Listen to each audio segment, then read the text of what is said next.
आमीन। कितने खुश हैं आज, इतनी खूबसूरत खुदा के हजूर प्रस्तुत हुई है। इतने हमने क्वायर ने बाबरकत गीत गाए हैं और आज हम कलाम के वसीले से बरकत पाना चाहते हैं। आज की 23वीं 23rd बर्थडे है। एनएसपी चर्च की जो जिंदगी के दिन है वो है 23 साल। लंबा सफर।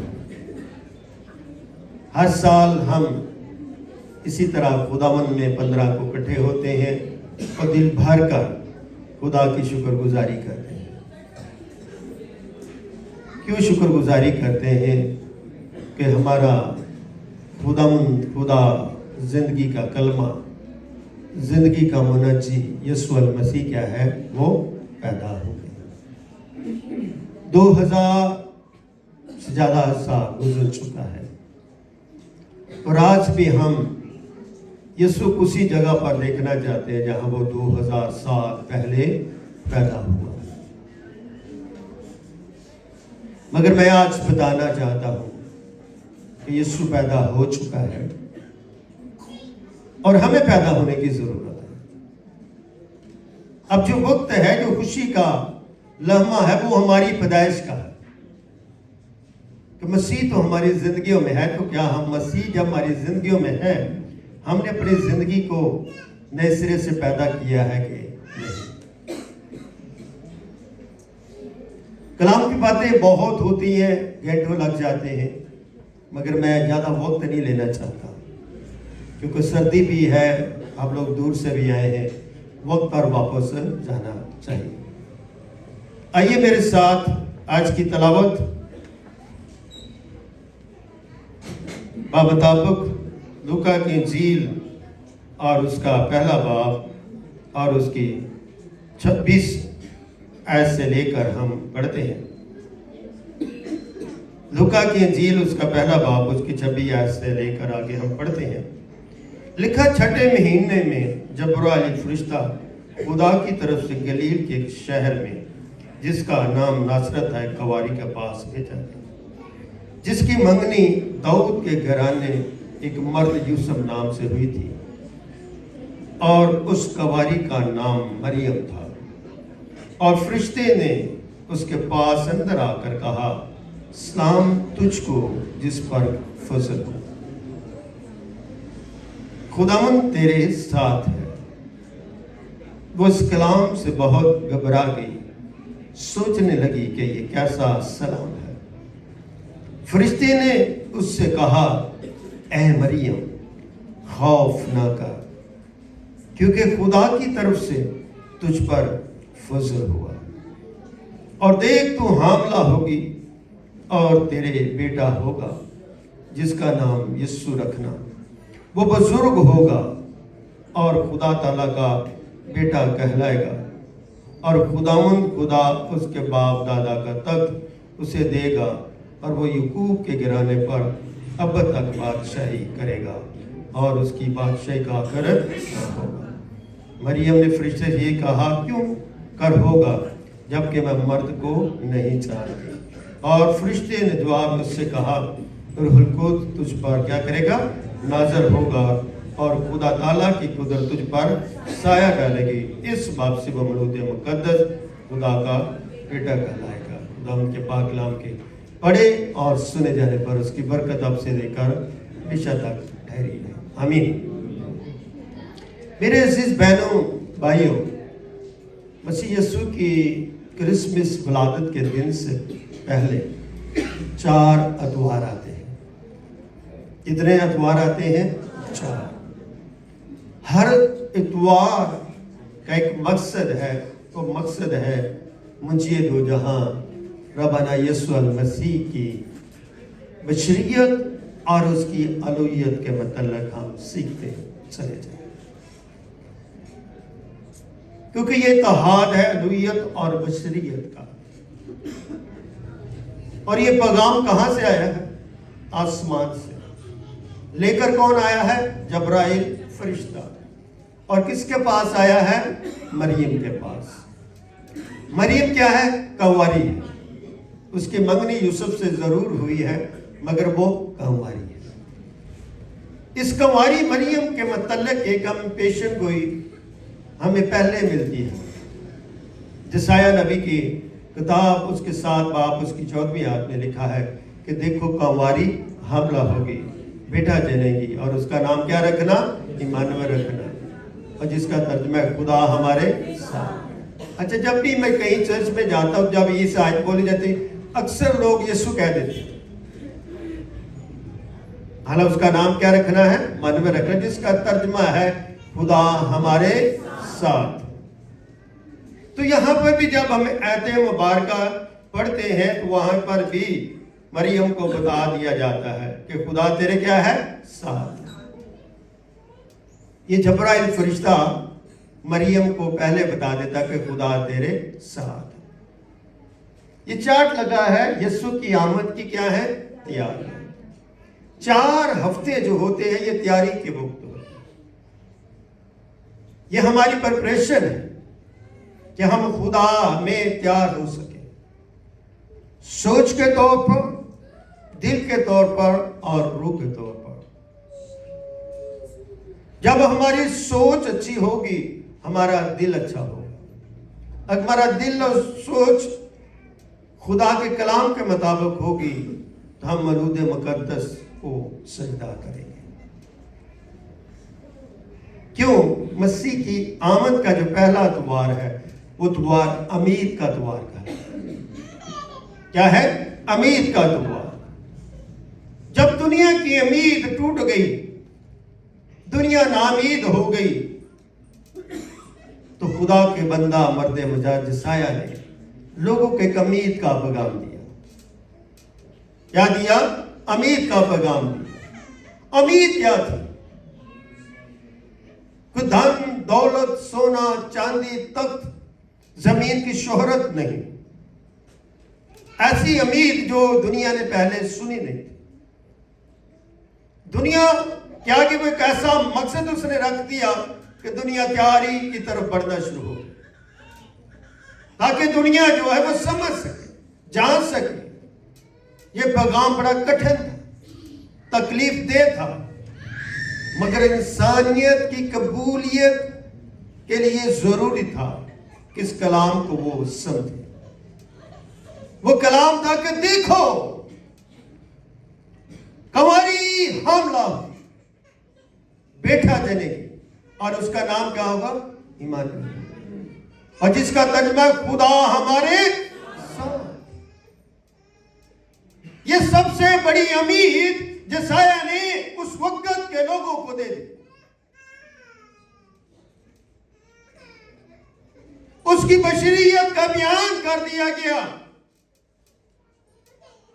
हालांकि ये मुमकिन नहीं है कि खुदा के कानून के मुखालिफ बात की गई है, ये खुदा के असूल के खिलाफ बात की गई है, मगर अज़रूह खुदा ये बात मुमकिन हो सकती है। इंसान की सोच के मुताबिक ये मुमकिन नहीं है, मगर खुदा मुमकिनात का खुदा है।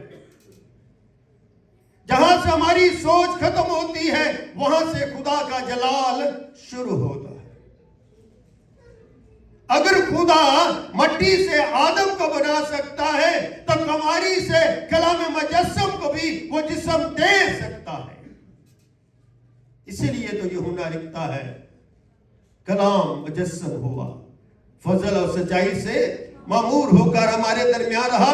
हमने उसका ऐसा जलाल देखा जैसे बाप के अखलौते का। इसका मतलब है बाप का जलाल और बेटे का जलाल एक ही है।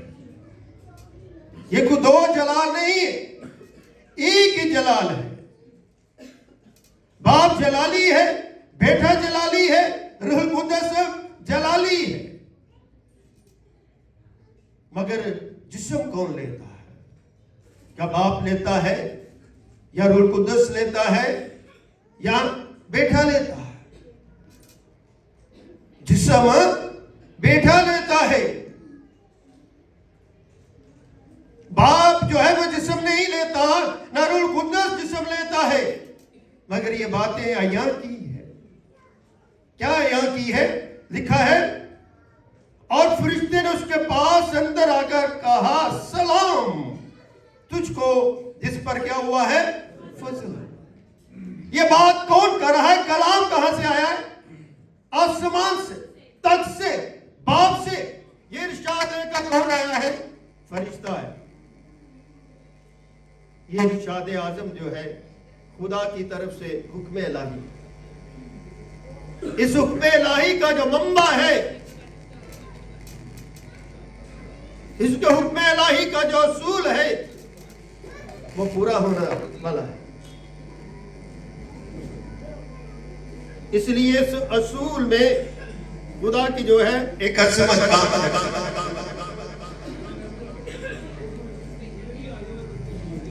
ये अजमत क्या है? हमारे अक्सर प्रोटेस्टेंट पेंटिकॉस्टल लोग इस बात का इकरार नहीं करते, वो मानते नहीं है। ये पैगाम खुदा की तरफ से जबराइल फरिश्ता मरियम को दे रहा है, और वो पैगाम क्या है? सलाम तुझको जिस पर क्या हुआ है? ये फजल नबी की तरफ से नहीं है, ये फजल बादशाही की तरफ से नहीं है, ये फजल मेरे खुदा की तरफ से मरियम पर हुआ। अगर ये फजल ना हो, वो कलमा जो उसके जिस्म में जिस्म लेने वाला है, वो जिस्म नहीं ले सकता। इसलिए मरियम को पहले फजल की मबूरी में आना है, फिर कलमे को कबूल करना है, फिर कलमे ने जिस्म लेना है, फिर वो जिस्म लेकर इंसान बनता है, फिर वो पैदा होता है, फिर वो यीशु कहलाता है। गबारे ने खुदा दा शुक्र किया, तुहां ताली नहीं मारी, ज़्यादा दिल नहीं किया, तुझी थाने की भी नजर रखी हुई। सोचा अच्छी गल्लां ते ताली मार देनी चाहिए। मेहंदी ते जाइए तो साडी ताली नहीं सुकदी, साडे टप्पी नहीं मुकदे, ते चर्च च आके साडी ताली सुक जाती है, हड्डियां ही सुक जाती। क्यों सुक जांदियां ने? कि सानू पता ही नहीं होंदा कि असीं आए कित्थे। सानू अज भी नहीं पता सी कित्थे आ, सानू अज भी पता सी दोदखी दा।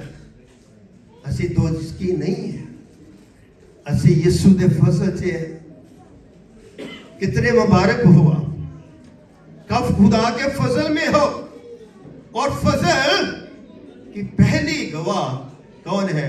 मरियम सदीका, मरियम फीफा। कितने नाम ले लो, नाम लेने से कोई फर्क नहीं पड़ता, समझना जरूरी है। लिखा खुदावन तेरे साथ। मरियम पर फजल भी हो गया और खुदा के बारे में बता दिया कि खुदा तेरे साथ है, क्योंकि वो परहेजगार।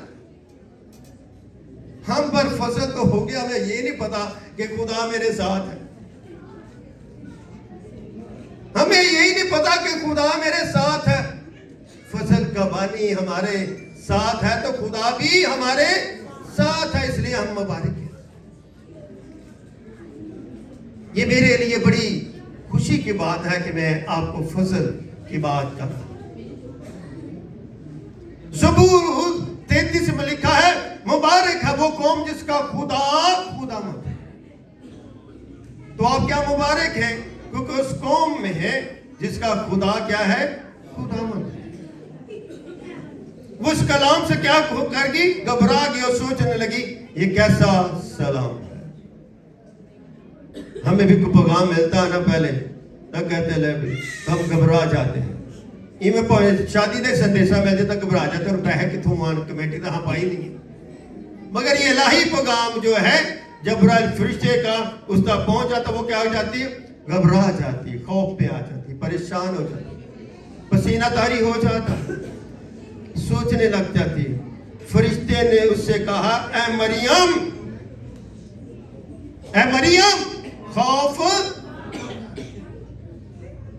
तो आज खुदा करू हमें ये कहता है कि खौफ ना करो।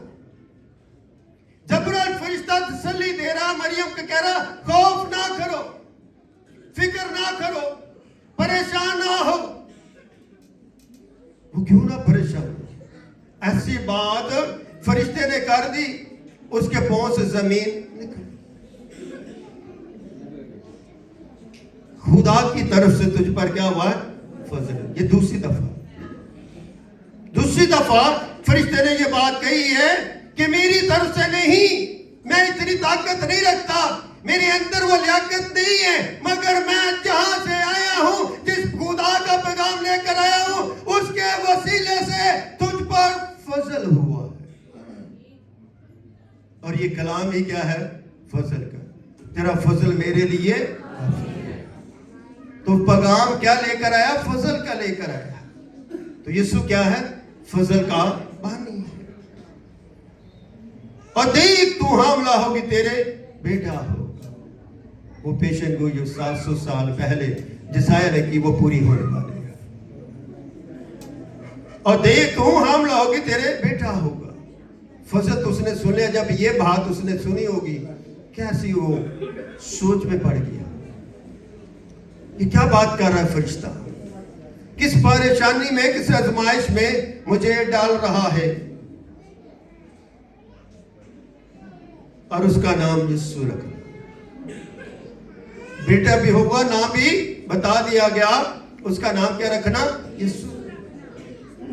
मरियम को यह नाम पहले दिया गया और यूसुफ को नाम बाद में दिया गया। मरियम को आगाही दे दी गई कि ये जो खुदा की तरफ से तुझ पर फजल हुआ है, जिस सबब से वो बेटा होगा और जिसका नाम यीशु तू रखेगी, वो बुजुर्ग हो। बुजुर्ग जो लफ्ज होता है, ये व्हाइट बालों की तरफ से नहीं होता। ये इख्तियार को, मोहकम को, उसके तख्त को जहर करता है। आमीन। इसलिए वो क्या होगा? बुजुर्ग होगा और वो खुदा ताला का बेटा था। अक्सर कहते हैं हमारे गैर अक़वाम के लोग, कहां लिखा बेटा? यार, इंसान तो झूठ बोल सकता है, क्या फरिश्ता झूठ बोल सकता है? क्या वो भी ये नहीं पढ़ते कि फरिश्ता मरियम से कलाम कर रहा है? वो बुजुर्ग होगा, खुदा ताला का क्या कहलाएगा? बेटा कहलाएगा। तो फिर भी वो बात को उनकी समझ में नहीं, वो समझना नहीं चाहते। क्यों नहीं समझना चाहते? कि वो एक अपनी डगर में है। ना वो समझते ना हम समझते। हमें भी समझने की जरूरत है कि वो जिस्म के लिहाज से बेटा नहीं हो। मैं आपको बताना चाहता हूं कि यीशु जिस्म के लिहाज से बेटा नहीं, भाव से निकलने के लिहाज से वो बेटा है। लाही शख्सियत के लिहाज से वो बेटा है। इसलिए वो क्या है? खुदा का बेटा कहलाएगा। और खुदावंद खुदा उसके बाप दाऊद का उसे तख्त देगा। खुदावंद खुदा क्या है? उसे दाऊद का तख्त देगा। इख्तियारे मुहकम की बात कर दी गई। इसलिए मैं और आप क्या है? उसके दाऊद के तख्त के क्या है? निगहबान। यहां पर आप बैठे हैं तो ये दाऊद का तख्त है, परस्तश का तख्त है, फजल का तख्त है, ईमान उम्मीद का तख्त है, रहमत और कुदरत का तख्त है। इसलिए इसकी रहमत को हमेशा अपनी जिंदगी से दूर ना हो। सबसे ज्यादा लोग पता किससे नाराज होते हैं? वो नाराज होते चर्च से। बहनों से तो भाइयों से नाराज हो जाएंगे तो दूसरे दिन सुलह कर लेंगे। अगर चर्च से नाराज हो जाएंगे ना तो फिर वो पार्टी के खिलाफ उड़गड़ाते ही रहते। चर्च बिल्डिंग नहीं है, चर्च एक इंसान नहीं है, चर्च ईमानदार है। चर्च क्या है? ईमानदार है। तो आप क्या है? ईमानदार है। खुदा का कलाम जिंदा लोगों को सुनाया जाता, मुर्दा हड्डियों को कलाम नहीं सुनाया जाता। इसलिए आप जिंदा हो और जिंदा खुदा पर ईमान रखते हो तो ये कलाम आपकी जिंदगी के लिए जिंदगी बख्श है। जब ये कलाम जिंदगी बख्श है तो मेरी उम्मीद है, और मेरी उम्मीद का जो मंबा है वो कलाम मुजस्सम है। इसलिए कलमा जो है, जब ये बाप के अंदर है, जब ये बाप के अंदर है, अंदरूना में है, तो ये क्या है? कलाम नफ्सी है।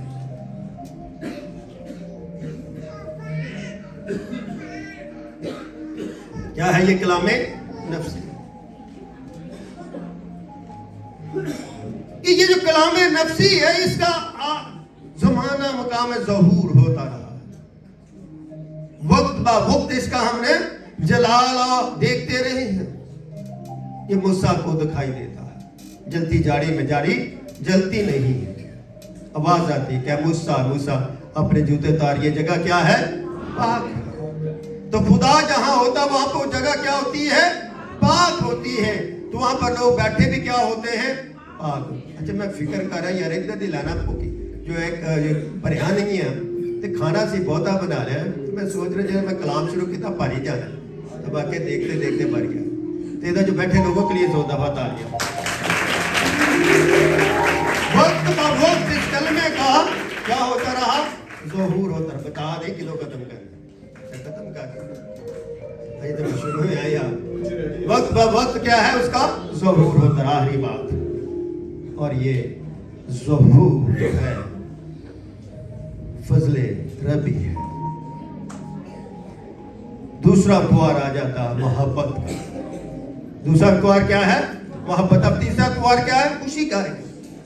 मोहब्बत में कलाम में लिखा खुदा ने, यूहन्ना 3:16 में लिखा है खुदा ने क्या रखी दुनिया से? मोहब्बत। ऐसी मोहब्बत कि उसने क्या कर दिया? उस मोहब्बत को देखें, उसने क्या किया? बेटा बख्श दिया। सोना चांदी तितर बटेर को ने दिए, वो कहां पर? बनी इस्राइल को। और हमें क्या दे दिया? बेटा। खुदा ने दुनिया से मोहब्बत रखी और अपना बेटा बख्श दिया, ताकि जो कोई इस पर ईमान लाए हलाक न क्या करे, हमेशा की जिंदगी पाए। तो हमेशा की जिंदगी के लिए, इसलिए आपकी हमेशा की जिंदगी में बरकत का मंबा कौन है? कलामे मुजस्सम। इसलिए इस कलामे मुजस्सम को अपनी जिंदगियों में बरकत के तौर पर जगह दे। आमीन। बरकत के तौर पर जगह दे, क्योंकि हमारी छोटी सी मरियम भी आ गई है। बरकत दे ताकि खुदा का जलाल आप देख सकें। खुदा आपको बरकत दे इस कलाम के वसीले से।